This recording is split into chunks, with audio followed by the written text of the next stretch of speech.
done our job. We passed Zika funding. The Democrats want us fund more money to Planned Parenthood, so they're playing funny games with it. I'm not hearing that. You're the only one that tells me that and that's when you come on this show, which has 18 listeners, whatever. But I want to see more of that on the news, you know. Yeah. Well, Paul is out and about. It's amazing how many programs he's on. But what is frustrating, I heard him publicly state on Sean Hannity's show, for instance, one night early on after he becomes speaker, saying, Sean, tell you what, anytime you want to have me on and our schedules don't absolutely convict, I want to be on this show. I've seen Paul on one other time. He gave Sean a lesson on what mandatory spending is versus discretionary spending, specifically relative to Obamacare. And Sean said, oh, I didn't know that. Well, appreciate that. 2 days later, he was giving out the same garbage he's given before, after the lesson that Paul gave him. And Paul hasn't been on any time since. And so if your listeners can write into, text, call into Sean Hannity's show and say, ask the speaker to be on. He wants to be on. That'll help us. Okay, we can do that. And well, here's another idea, Tim. Maybe it's time we take our PACs and start doing commercials on these individual bills and packages to sway American opinion. You know what I mean? Because it seems like, you know, those of us in the know are fine, but the average American's not paying enough attention to the Zika funding. They'll hear that soundbite on the news, but they don't know that it's being held up because of game playing in politics.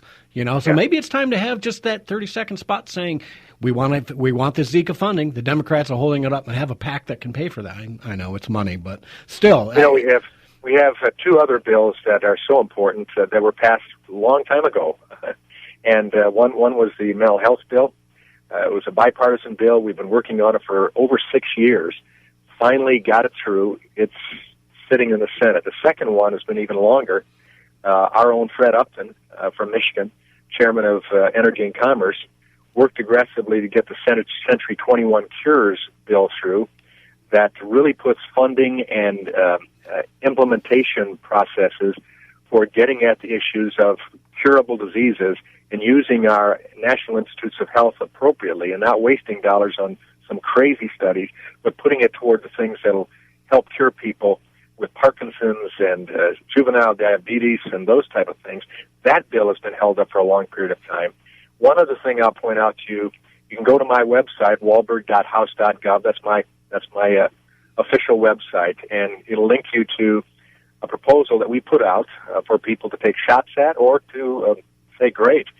It's called betterway.gop, and it's our agenda that deals with healthcare reform, that deals with comprehensive tax reform, that deals with security and defense, that deals with the whole issue of how we take back Article I powers and control the bureaucrats, constitutional authority. Those type of things are in that Better Way agenda proposal that we have. And if you don't hear it talked of, it's not that we aren't trying, but you can go directly to our website. You can read about it and decide if you like it. Okay. So for our listeners, we're talking with 7th District U.S. Congressman Tim Walberg. And Tim, you mentioned right at the beginning, this $400 million ransom that we paid. I call it iRansom on Twitter. Yes or no? Was it ransom? To me, everything looks like ransom.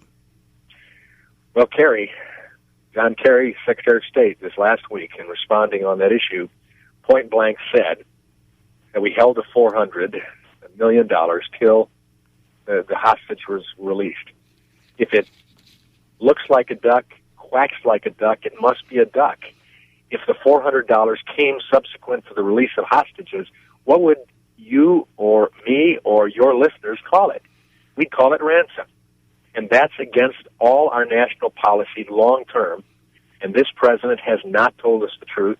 And now John Kerry, mistakenly or otherwise, let it out of the bag that indeed it was money given after and held till those hostages were released. And subsequent to that, Iran has taken more hostages. So exactly what we don't want to happen. And the reason why we don't give ransom is now developing into the problem of more hostages. Yeah, it is absolutely stupid. I worry about Americans anywhere in the globe now, be it in Asia, be it in Europe, being it anywhere, that it's open season on Americans now because we're going to pay. Why wouldn't we? It may take a while, but they're going to pay.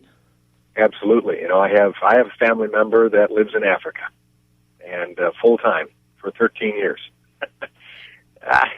And as a father, I'm so proud of this child of mine and what they're doing. But I tell you what, when I hear of ransom payments and then ultimately more hostages being taken, that gives me pause, and it puts me on my knees more praying for my family member. But nonetheless, it's something that if we do this, we will reap the negative benefits that we in the past have said that's why we don't do it, because once we start doing it, you can't stop the hostage taking. Right. All right. Were you in town when Trump came into town last night? I wasn't in Diamonddale. That's in my district, and would have loved to have been there. We had a meeting dealing with another exasperating situation with Customs and Border Patrol that stopped an economic opportunity a couple weeks ago at the Port of Monroe and the Port of Detroit for a shipment coming in for General Motors that had car parts that would have been unloaded in the Port of Monroe, which has huge economic impact. From that have been trucked to the plants for assembly. Because Customs and Border would not work with us on that situation, it ended up being sent to Port of Cleveland because General Motors finally had to pull the plug and said, we can't wait anymore. This ship is coming in, and we've got to have a place to get it. So it was unloaded in Cleveland, put on trucks, and then transported on roads, putting more potholes down potentially, as opposed to bringing it into the Great Lakes and the lake area and the Port of Monroe in my district, and being a boon for future industrial development. Right. As well. So I was there. I was there dealing with that. So once again, our business and jobs are being screwed over by more government regulation. Bureaucrats. Yeah. I will say this: if Trump is elected, I'm hoping, that's my hope, Tim. Do you think we can actually, when you and I met, I don't know, 4 or 5 years ago, whenever that was, the one thing that really made me support you was I had said something about getting rid of the Department of Energy, and you said, yes, let's get rid of the Department of Commerce or something too. And I went, that's the guy that I like, because do we really have a shot at cutting government if we have a Trump presidency? Well, I think we ought to learn from what took place with President Bush when we had control of both houses for a period of his administration. And we didn't rein in the Department of Education. We didn't rein in the EPA, though we've reined them in the last 6 years to the tune that they're now at 1989 staffing levels. But that's been difficult to do. But it can be done. And so the Department of Education really ought to be abolished. Department of Commerce, that's what states do in their commerce. That's not for the federal government. And then we got to decide whether we want a Department of Energy or Department of EPA. They're both doing the same thing. We're not producing any energy, and we're making all sorts of environmental protection problems that are hurting us in increasing not only our energy but our employment. So with a Trump who says, I will sign this if you move it forward, then we have the incentive with American people getting behind us to start, at the very least, downsizing and controlling these people and putting the regulatory responsibility back into Congress as opposed to bureaucrats.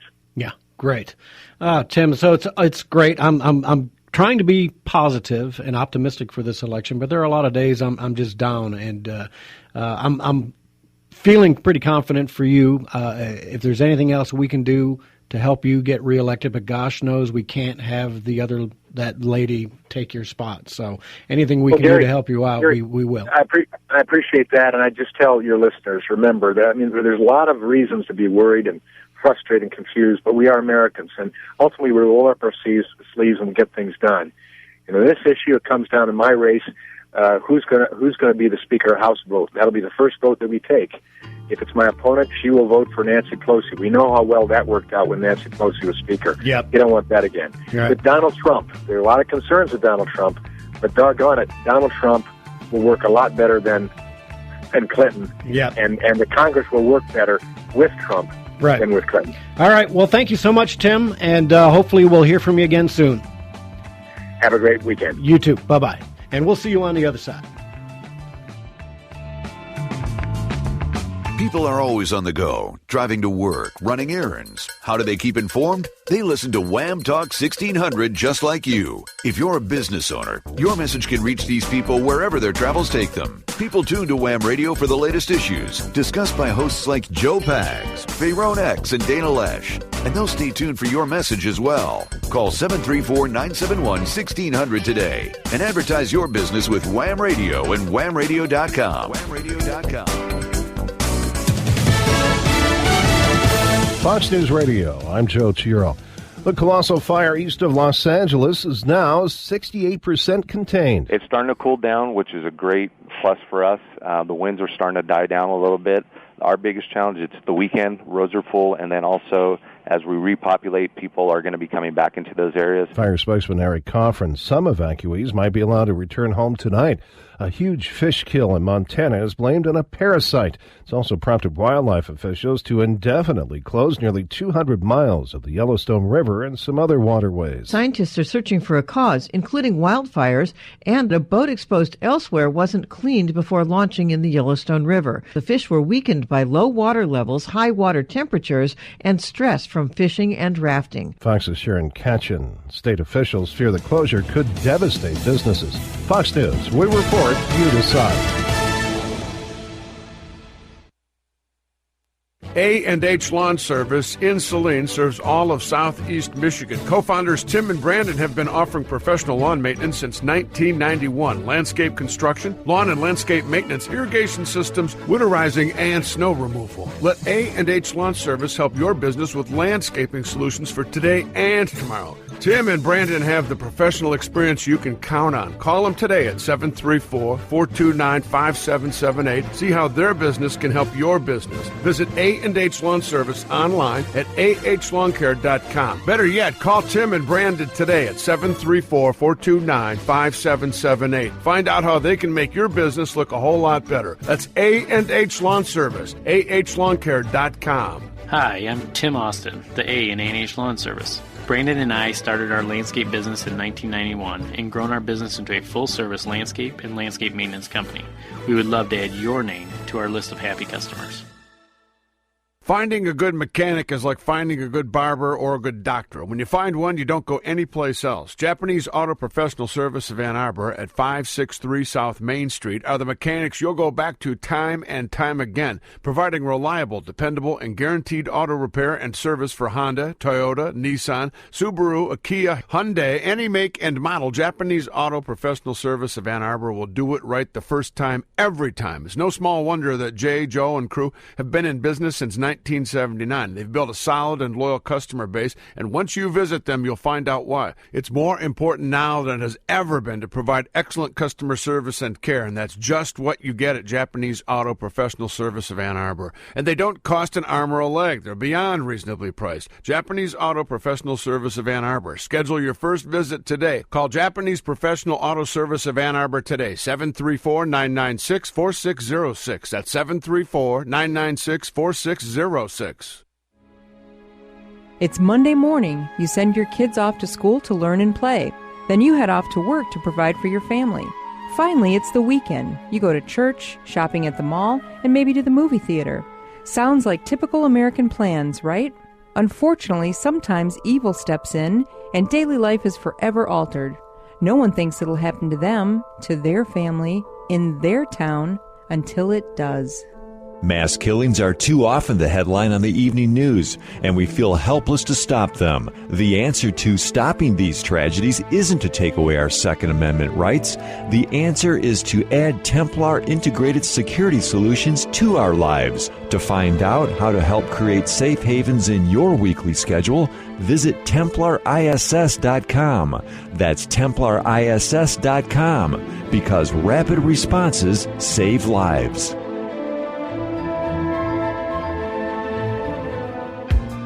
You're listening to The Drift on Wham Talk 1600. Join in the conversation at 734-822-1600. Now, back to your host, Gary Wellings.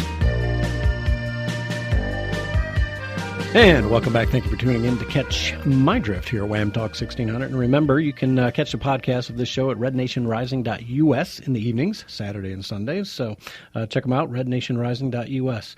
All right, let's take care of a little business. AAA Service Network. I know it's summer.